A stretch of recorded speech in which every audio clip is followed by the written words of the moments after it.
So UFC Fight Night Cannonier versus Strickland is going to be taking place this weekend coming up, and I'm really looking forward to the card, mainly because it is the final card of 2022. This is going to be a very quiet video because it's midnight. We're in that right now. I'm not really trying to wake up my entire family, but let's just get straight into the predictions, man. Sergey Morozov versus Jordan Newsom. Honest, open and honest, I haven't researched this card. Obviously, it's my quick picks, and in 48 hours time, I'll make a video. Over the course of the 3 weeks of silence, or the 4 weeks of silence we've got, I am going to be making videos about PFL prospects, that guys that PFL should sign for their 2023 season, and just heaps of other stuff like people that UFC should sign, Dana White's Contender Series predictions, who's going to be on there in 2023, all that sort of thing. But yeah, let's start it off. Sergey Morozov versus Jordan Newsom. I do think Sergey Morozov's going to win this one by decision. He just beat Hellion Paiva. That's a good win. Hellion Paiva, in my opinion, is too small for 135, but still a good win. I think Morozov gets it done. Obviously, going to have to look into that fight, though, a little bit more. This is a good card, a good fight. I mean, this is not going to be on the prelims for sure. This is definitely going to be on the main card. But I'm going to be going with Manel Karp in this one here, man. He had a pretty interesting start to his career. Like, he had a really good run in Rise and beat some really good opponents there, and then he lost to Pantoa. And just a step up in competition that was a little bit too early. Dodgy decision somewhat against Nikolai, and then he beat Odie Osborne by KO, beat Zalga Shimagilov by KO, and now he's stepping up in competition big time again. And man, we're going to find out if Manel Karp is legit in this one here. Like, I know everyone kind of said that about his last few fights. If he beats David Dvorak, that really does mean something, considering Nikolai himself just got a win. And yeah, that was just a really short notice replacement to fight that one. But yeah, Dvorak's a good fighter, man. 20-4 record, but I do think Manel Karp is really good, man. I think he should be able to win this one. I think if he keeps it on the feet, he is pretty live for a KO. I feel like Dvorak, I feel like it's a good stylistic matchup. Obviously, I'm going to have to look into it a little bit more, but I really like Karp on the feet, and I think he should be able to get it done by KO. This is another really interesting matchup. Brian Battle versus Hanat Fakhrinov, and I'm sorry, so far I've just said I've got to look into these fights a little bit more, but this is a really short notice replacement for Brian Battle, stepping up on short notice, and for 170 pounds as well. This guy used to fight at 185, now he's taking a fight on, 2 weeks notice at 170. He's got to cut all of that weight in that time. A little bit sketchy. Like, if this was on a full camp, I really probably would be more keen on the Brian Battle side. But Hanat Fakhrinov, a really good prospect, 20-2 record, obviously. Just beat Andreas Michailidis, but Andreas Michailidis, he's alright. You know, he's not amazing, but he's alright. But before that, the level of competition is up and down, as it is with a lot of these prospects from the sort of area. But I'm going to be going with Brian Battle at the moment, but I'm going to look into it a little bit more. Obviously, I need to watch some more of Hanat Fakhrinov's prior fights, even though he's super inactive. But Brian Battle's super active. Just beat Tracion Gore, which is a cool win, and then he knocked out Takashi Sato. But the problem is we can't really tell too much from that, especially against Hanat Fakhrinov, who's going to try and wrestle him because it's just what he does, and he's also got crazy power on the feet as well. So that's a tough one. Once again, I'm going to say it. It was a short notice replacement. I believe Fakhrinov was meant to fight Michael Morales, who was 13-0, and I thought that Michael Morales was going to win. Mahashate versus Rafa Garcia. I'm going with Mahashate, man. I picked this guy as an underdog against Steve Garcia, and he got it done, man. He knocked him out in the first round, really early on to the first round. He went to war with this Achilles Estrimoto guy. And one thing I'm going to say is a couple of these wins in here on his record weren't actually there, because if you look at his Dana White's Contender Series fight, they advertised him as like 5-1 or something like that. So obviously the guys that look into the people's records look into it. And the thing is, though, with him, man, there's so much dodgy competition in here, you know what I mean? Like, it is a little bit sketchy, and he's fighting Rafa Garcia, who I see as like a boxer wrestler. He's got wrestling, he's got boxing. He took on Drakkar Klose. I think that was a short notice fight, and it was pretty competitive. It was a good matchup. I mean, I'm going to be going Mahashati, though. I like this guy on the feet. This guy is so underrated in my opinion. Like, you watch this guy striking, especially against this Achilles Estrimoto guy. He is special, man. Like, he's 6 foot as well for the weight class. He's going to have a reach advantage. I just think he's a guy that UFC's trying to build up as well, because obviously UFC's trying to build up a lot of Chinese prospects, and I really rate Mahashate, man. I think this guy is special, and I think he's going to get a KO over Rafa Garcia, and that's crazy to say, because I know how good Rafa Garcia is, but I believe in Mahashate, and I am so surprised. I thought it was going to be the other way. I can't believe 75% of people are picking Mahashate. That is absolutely insane. Wow, Rafa Garcia is the favourite for a reason, man, and a lot of people aren't not picking him on Tapology. That's so crazy. Saeed Nurmagomedov taking on Saeed Yokub Kakhramonov, sorry. Oops. I'm picking Saeed Yokub Kakhramonov here. I do think that he is the, honestly, I'm just going to say it. I think he's just better. Saeed Yokub Kakhramonov continues to impress me. This guy is incredibly talented. And one thing I am going to say is this Pipe Vargas guy, he's fought the who's who of the regionals, man. Like, everyone he's lost to is super legit. Like, Jose Johnson in the UFC now, Danny Chavez is in the UFC, beat Sadyokov Kakramonov, who's in the UFC. I don't know about this Diego Gomez Manzur guy, but if he beat, yeah, he should be in the UFC. I mean, like, Pipe Vargas is like that guy, man. I feel like maybe one day you'll see Pipe Vargas in the UFC if you can get a couple of good wins, but he just beat Ronnie Lawrence in his own game. That's such a good win. He beat Trevin Jones as well on short notice. He had a competitive fight with Umar Magomedov on short notice. Like, these are like good fighters that he's fighting. Like, once again, he fought Trevin Jones on short notice and submitted him at the end. Ronnie Lawrence, he defeated him in his own game, and I feel like Sadyokov Nurmagomedov, I know how good this guy is as a striker. I don't know how good he is as a wrestler as well. He become a big name, I guess, after submitting Cody Stamann in like 1 minute, but I think Kakramonov's got it, man. Like, this is such a high level fight between two really good fighters, but I think Kakramonov's going to get him by decision. So, big step up in competition from Sadyokov Kakramonov, but this guy, man, he's such a good prospect. Like, I really do believe in him, and he's just great. Now, Julian Marquez taking on Deron Winn. Julian Marquez, I think, is going to knock out Deron Winn. The thing about Deron Winn, man, is he's such a big guy, but he's in such a small frame. You know what I mean? Like, he's 5'6", with a 70-inch reach, but he fights at 185 pounds, and he's fighting Julian Marquez, who's 6'2". It's just gonna be so much bigger than Deron Winn. Like, Deron Winn's just a little short dude that's a really good wrestler, and I think Julian Marquez is gonna be stronger than him. He's gonna be bigger than him. If he keeps it on the feet, I think he's gonna box him up the way that Phil Horst did. Like, Phil Horst did some life-changing damage to him only five months ago, pretty much. Like, this is a quick turnaround for him, but Julian Marquez as well is making a pretty quick turnaround as well, because he got boxed up really bad by Gregor Rodriguez 5 months ago. So both guys making a pretty quick turnaround after the damage that they both took, respectively. But I think that we're going to see Marquez get a KO over Deron Winn here, man. I'm just not a guy that believes in Deron. And the thing is, if this guy was younger, I was going to say, man, like, maybe this guy should try and lose a little bit of weight and try and make 170 pounds, you know, because then he wouldn't be, like, super small. But he's fighting a 6'2" Julian Marquez, and he's 5'6", you know what I mean? Like, it's just, it is what it is. Jake Matthews taking on Matt Semmelsberger. I'm going with Jake Matthews. This guy looked like something else against Andre Fialho, and I guess Andre Fialho in hindsight might not be as good as what we all thought he was, but Jake Matthews looked like something else, man. He looked incredible on the feet against Andre Fialho, knocked him out after taking about a year and a bit off, and he's making a pretty quick turnaround against Matt Semmelsberger 5 months ago. He last fought, and he's probably going to be wanting to fight in Perth next year as well.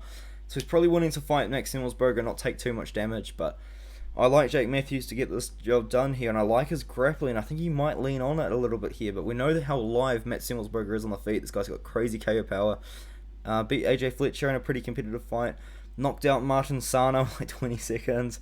He knocked someone else out in like 20 seconds as well. Was it Jason Wood? I remember he knocked out two guys really quickly. Yeah, 20 and 16 seconds knock out Jason Wood, 15 seconds knock out Martin Sano. Like, this guy, he's such a good prospect, man, but I do believe that Jake Matthews is that guy, and I think that we're going to see Jake Matthews develop into a really nice prospect. So I think he beats Matt Semmelsberger here with his grappling.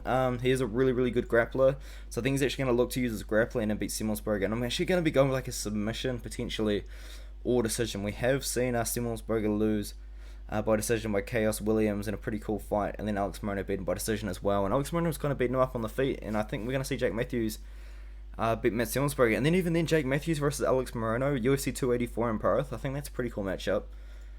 Cheyenne Velismus taking on Corey McKenna. I'm picking Cheyenne Velismus, or should we call her Cheyenne Delidze at this point, and I do think she's going to beat Corey McKenna. Like, the thing about Corey McKenna is she's having very close competitive fights. She submitted Miranda Granger, and Miranda Granger looked really bad in that fight, though, to be fair, and then she lost the fight to Elise Reed. I don't know, man. Like, she's a good grappler, she's a good wrestler, she's a good young prospect, but I think this is a step up in competition. I think we're going to see Cheyenne Velismus look pretty good. Like, she lost her debut against Montserrat Ruiz, and honestly, she looked really bad, because Montserrat Ruiz kind of had like in her headlock the whole fight, and she knocked out Gloria De Paula, and then she beat Marilyn Martin. I think, like, over this year that she's taken off, she was probably trying to get like some sort of citizenship in Georgia or something, because obviously she's with Roman Dolidze.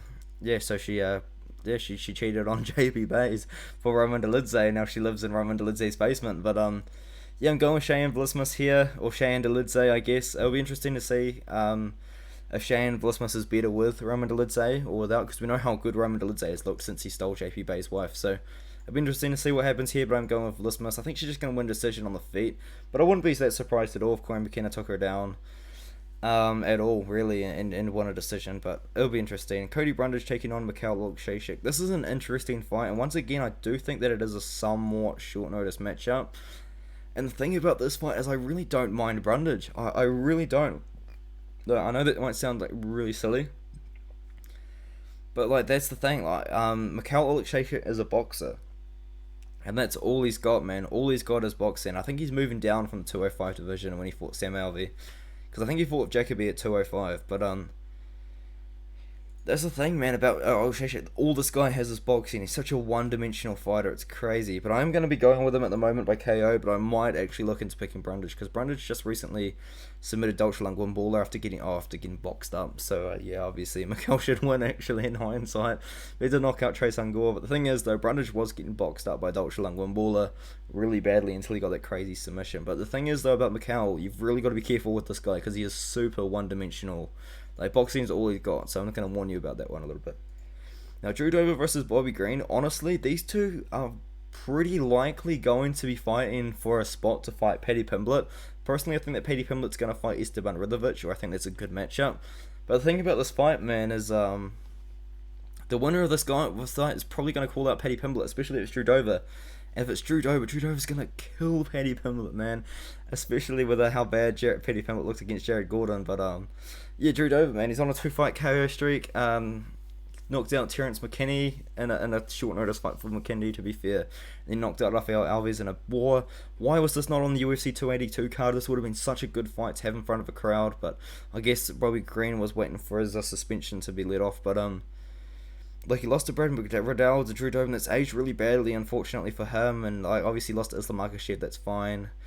I think we're going to see Drew Dober beat Bobby Green, man. I feel like Bobby Green's got a really live chance of winning it, but he likes to use his distance, and the thing about Drew Dober is he crashes forward, and he throws a lot of combinations, he's got a chin of steel, there's no way this guy's getting KO'd by Bobby Green, and I think that Drew Dober's going to win. I think he's going to call out Paddy Pimblett, and honestly, I think that's a fight they're going to make. I think Drew Dober versus Paddy Pimblett is definitely a fight they'll probably make at UFC 286, and I think that Dober's going to knock out Pimblett if he does that. So I'm picking Dober. I'm actually going to pick him to beat. I think Green's a pretty durable guy. I don't think we're going to see him getting KO'd. Let's just have a quick look, see his Tapology page here, because I can't remember watching Bobby Green get KO'd at all. Like, this guy have a crazy good, apart from Islam Makhachev, obviously, sorry, ignore that. Like, he's never been KO'd by Poirier in 2016. Like, that's not much to go off, is it? Like, this guy's got a chin on him, man. The thing is, if someone's going to do it, it probably would be someone like Dober, but I'm going to be going with Dober by decision. I think he's just going to land the more meaningful shots. Bobby Green's very live to win, but I think Dober's going to mix up some wrestling as well, which he does have in his back pocket. Alex Caceres taking on Julian Erosa. Alex Caceres recently went on a crazy win streak and really turned his career around, because I think at one point he had like a record of like 14-12, and then he went on an awesome 5-fight win streak, and then come up short against Sadiq Youssef in a pretty competitive fight, to be fair. Now he's fighting Julian Erosa. And I like Julian Roaster in this matchup, I feel, because I feel like Julian Roaster is about to finally maybe get a ranked opponent. Like, if he beats Alex Caceres, he will probably fight, like, whoever's ranked 14 or 15, maybe Jonathan Pierce. Maybe the winner of this fight fights Jonathan Pierce. I think that would make sense, to be honest, but he does beat Hakeem Dawodu, and that's a really good win. Split decision to Stephen Pearson is a really bad look, especially in this matchup, in my opinion, but I've obviously got to look into it a little bit. Like, these are like my midnight picks, man. But I like Julian Rosa. Alex Caceres is a well-rounded fighter, though he's got an interesting striking style and he does have good grappling. But I think Julian Rosa might just have him covered everywhere, especially with him being bigger, because Caceres is normally a lot bigger than his opponent. So I'm going to see Rosa win a decision, but I would not be surprised if Caceres can turn it around, because this guy's just such a live dog in every fight he's in. Amir Albazi versus Alessandro Costa. This is another short notice fight, and I don't know how I feel about Amir Albazi being minus 435. Alessandro Costa's like underrated. Like, I'm going to pick Amir Albazi, and to be fair, he might make it look easy, because there is just a difference in skill here. Like, there just is, I'm being honest. Like, Alessandro Costa's making a short notice UFC debut, and Amir Albazi is like a top 10 in the UFC. You know what I mean? The thing is, this guy took so much time off, and then he beat Francisco Figueiredo by submission really early on, and it was a great win. But the thing is, Francisco Figueiredo is not that good, and Figueiredo actually got cut after that fight, so that kind of tells you what the UFC thinks of him, you know what I mean? And then Alessandro Costa, he's just a regional fighter. I say that, but he's actually really good. Like, this guy's amazing, in my opinion. He's got really decent striking. I picked him to beat Andres Luna Martinetti, who was 12-0 at the time. He's just a well-rounded fighter. He does have power on the feet, and he knocked out this guy in 12 seconds. He's got a couple of first-round KO wins, first-round submission win. Like, he is live, in my opinion. And I do like the fact that he's getting into the UFC, because the thing is, this guy won a split decision over a 12-0 opponent, and Andres Luna Martinetti, and then Dana White didn't want to sign him. And then he knocked this guy out in 12 seconds, and as soon as he did that, I was like, man, it's just time to sign Costa. I feel like he's earned it, man. But I think that Albazi's got him in the grappling big time. I think Albazi's going to take him down and submit him in the first round, but I think in the future, though, Alessandro Costa really could be a cool prospect, so give him time, man, and Costa's going to develop, but I'm going to be going with Albazi by submission in the first round. Arman Tsarukyan versus Demetrius Magulov, once again, fight. Why is this taking place in the Apex? Why is it taking place in Apex? It's such a good fight. Oh, it's making me so angry. Why are these fights taking place? Demetrius Magulov and Arman Tsarukyan are two like real like savages, and a lot of people are saying like Demir and Arman are both the future of 155. But in all honesty, man, I feel like Arman's the future of 155 because Demir's 32 years old, so this guy's probably gonna retire in 4 or 5 years time maybe. So I'll say the real future is Arman because this guy's probably gonna be around for another 10 years. You know what I mean? And tough loss to Gamrot. I thought he won, in my opinion. I think a lot of people thought that. But that win over Yoel Alvarez is really good, and it's going to continue to age well. But Demetrius Magulov's so good as well. Like, Magulov's so good on the feet. I picked him to beat Gujaladze. It was a pretty close fight, to be fair. But, man, like, this is the thing, man. Like, he's also beaten Yoel Alvarez as well. They've got so many similar opponents with similar fighting styles. But I feel like Demetrius Magulov is more of a striker, and Arman can really mix it up with his wrestling and his grappling. I like that, and I'm picking Tsarukyan because of that. I think he's going to use his grappling against Ismagulov. You're going to see great scrambles here. Both guys are really good. And one thing I am going to point out, though, like, no disrespect at all or anything, but I feel like Demir Ismagulov does he have like Tourette's or something? Does he have tick? Because I noticed when he was fighting Graham Kutaladze, like, at times, like, he was kind of like ticking a little bit, and like, I don't know, man. I thought I'd bring it up. But Jared Cannonier versus Sean Strickland, another really good matchup, man. And Sean Strickland, man, he's so experienced. Like, this is the crazy thing. Jared Cannonier's been around for so long and so many weight classes in the UFC, and he's like 25-4, which is wild. And he's spent like his whole career in this KOTC, a King of the Cage sort of thing, and then he come into the UFC. Like, this guy's got 16 UFC fights, and like people have only really started taking notice of him like somewhat recently, which is absolutely crazy. But yeah, man, he's a good fighter. He's fighting Jared Cannonier, and oh man, am I gonna say he's gonna beat him? I think he might beat Cannonier. The thing about Strickland, though, he does have wrestling that he doesn't really use. He just stood there. He just stood there in front of Alex Pereira, just asked to be KO'd, and he got KO'd. If he's gonna do that against Jared Cannonier, I don't know if he would get KO'd though, because the thing about Cannonier is he didn't really let the hands go against Adesanya at all. Like, he was just kind of frozen, so I don't know if I can trust him to do that. Well, man, most people picking Cannonier as well. I'm going to go with Strickland. I'm going to go Strickland decision. A lot of people probably don't like the fact that he just stood there against Alex Pereira and just asked to get KO'd, but I still believe in Strickland, man. I think he's going to use the wrestling and the striking as well. Cannonier's obviously got power. Like, he knocked out Derek Brunson and beat Calvin Gastelum, but I feel like Robert Whittaker's shown how to beat Cannonier, and I think that Sean Strickland should be able to follow a very similar game plan to that. Shoot for a couple of takedowns every now and then, and work on the feet. And that's my picks for the whole video, man. Like, this is such a terrible video by me. I'm sorry, it's probably like one of the worst videos I've ever made, but it's literally midnight right now in New Zealand, so I'm not trying to wake up my whole family. But I'm gonna be making like a much nicer video in 48 hours time. When I upload that, it'll be so much better. My pics will be better. I won't be wearing a super ugly shirt, but I guess it does like make my scars pop out quite a bit. Anyway, I'll leave you to it, man. I'll see you in the next video, which will I don't know what it'll be. Is there any big events aside from UFC? Yeah, I probably won't talk about boxing. It's only tomorrow. I might talk about KSW, maybe. Oh yeah, because Puds is fighting. I might actually. Oh no, Puds is... Oh dude. Puds has power like unlike anything else. I might actually make a video about this card. I don't know anything about these fighters. I'm gonna have to do some really quick research. But Jacob Wicklax is a name that I recognize. I'm trying to see why. Interesting. I know Jacob Wicklack's from somewhere. I'm looking at this is so off topic, man. I feel like I should do this in my own time. Alright, boys, that looks like a cool prospect fight. Maybe the winner ends up on Dana White's Contender Series. Let's see what level of competition they're fighting, though. Good for him. Well, 1-6 and 1 win. And one, yeah. Maybe the winner of this ends up in UFC Contender Series, because they need 205ers. So, anyway, I'll see you the next one. I guess I'm going to pick Puds by KO, by the way. This guy's got unreal power. It's absolutely insane. But, yeah, I'll see you in the next video, man. Thank you so much for watching.